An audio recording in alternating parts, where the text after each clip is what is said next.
Lâchez vos mots.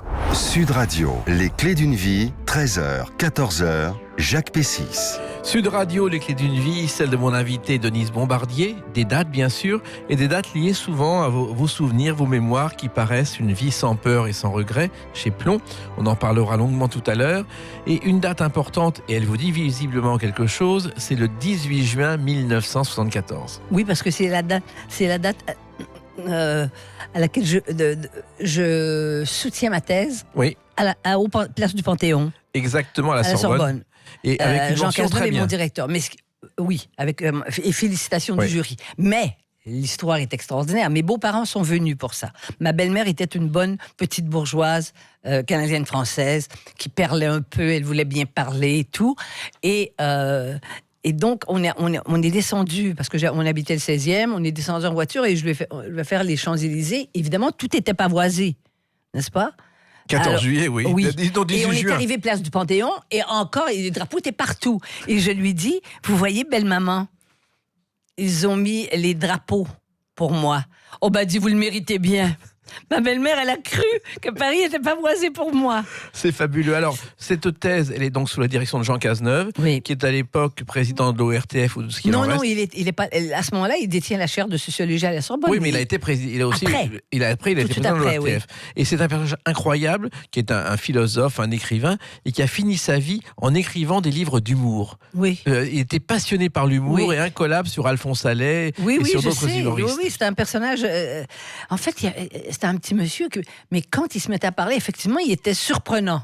Il n'avait pas le physique de ce qu'il était, voilà. Alors, votre thèse, Denise Bombardier, c'est la politique étrangère en France vue à travers sa télévision. Oui, et à la suite de laquelle j'ai fait un livre sur la France vue à travers sa télévision. Et pourquoi ce sujet et comment êtes-vous venu en France pour cette thèse ? Je suis venue parce que je voulais faire des études de doctorat en France. Et Vous avez été refusé à Sciences Po au départ. j'ai été refusée à Sciences Po parce qu'il aurait fallu... Je vais vous dire pourquoi. D'abord, il aurait fallu que j'apprenne l'allemand parce que je voulais faire une thèse. J'étais obsédée par l'hitlérisme et je voulais faire une thèse sur la psychanalyse de la politique. Ça m'intéressait puisque j'avais déjà une maîtrise en sciences politiques de l'Université de Montréal quand j'y suis venue. Mais j'ai été refusée, je l'ai su après. Parce que c'était Alfred Grosser que j'avais été voir.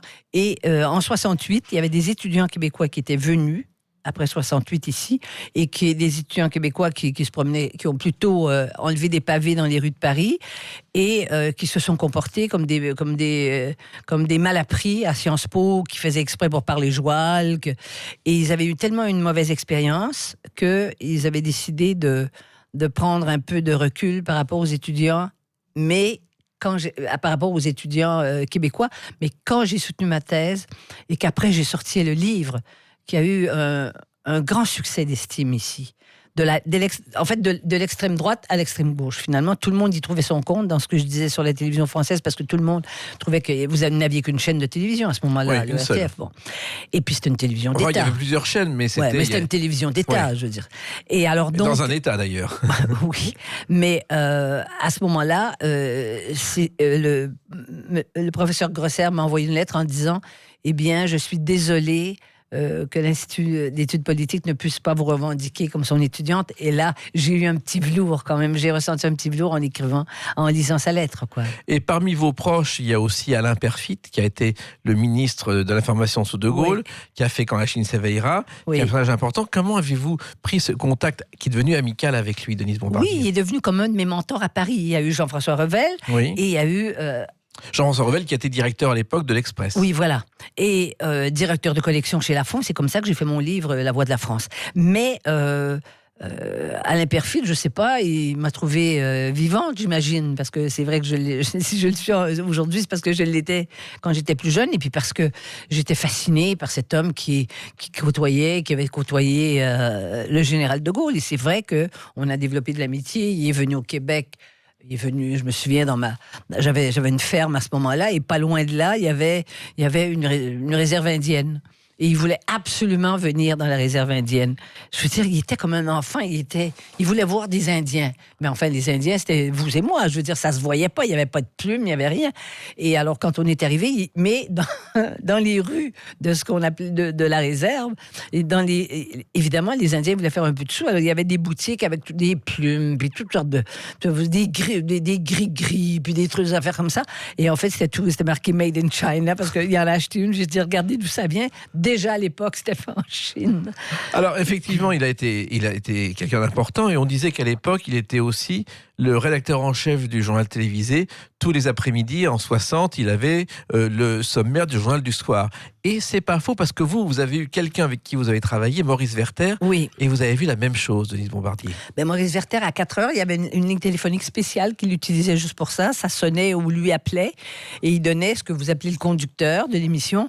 Puis devant moi, parce que moi, ils m'ont laissé faire ce qu'on appelle en sociologie une observation participante. C'était le responsable de la politique étrangère. Moi, j'ai passé 3 mois. Et parfois, il se levait, je disais, où est-ce que vous allez? Il me disait, est-ce que je peux aller pisser? Voilà, c'est ça qu'il me disait. Parce que tellement j'étais présente. Et là, il donnait le fil conducteur, et je voyais bien, il disait, ah bon, oui, c'est en 1, mais oui, effectivement, on peut mettre ça en 2. Mais ça venait de l'Élysée. Je veux dire, les directives venaient de l'Élysée, oui. Moi, j'étais sidérée devant ça.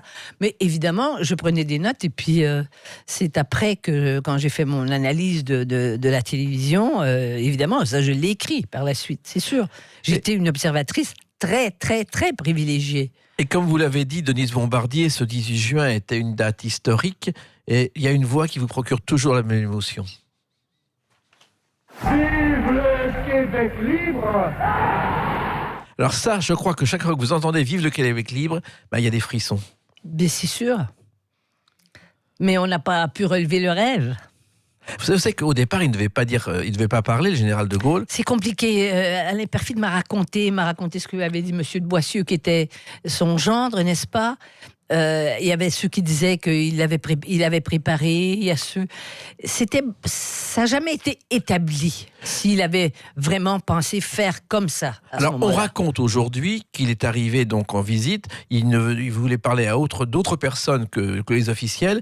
Et son garde du corps est allé brancher les micros sur la terrasse. Et c'est comme ça qu'il est monté sur le balcon. Non, c'est pas ça l'histoire. C'est ce qu'on raconte aujourd'hui. Oui, c'est parce que vous racontez pas. Ceux qui le racontent, ils savent pas. Ce qui est arrivé, c'est qu'il y avait un technicien de Radio-Canada, un technicien de son, qui était là sur le balcon de l'Hôtel de Ville de Montréal, et on lui avait demandé, le maire de Montréal lui avait demandé de débrancher, de pas mettre de micro.